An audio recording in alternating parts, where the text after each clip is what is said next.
قاری عبداللہ یابس صاحب نے ایک دفعہ یہاں تشریف لائے تھے تو ہمیں ایک واقعہ خود سنایا تھا کہ جب ہم جمرات کی رمی کرنے حاضر ہوئے تو ایک پٹھان نظر آیا. ناراض مت ہونا، وہ واقعہ پٹھان کا ہے اس لیے وضاحت کر رہا ہوں.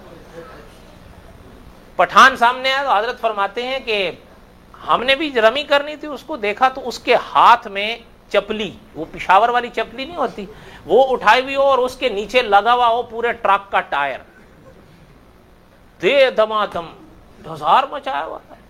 اچھا، قاری عبداللہ یابس صاحب بڑے مزاحی مزاج کے ہیں، جنہوں نے ان کو دیکھا ہے بڑے مزاحی مزاج کے ہیں. تو قریب جا کے کھڑے ہو گئے.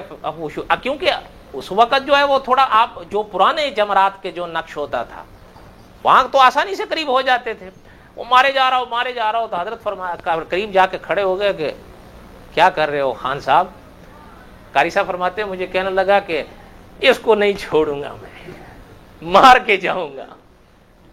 اچھا، بہرحال حالانکہ سنت کیا ہے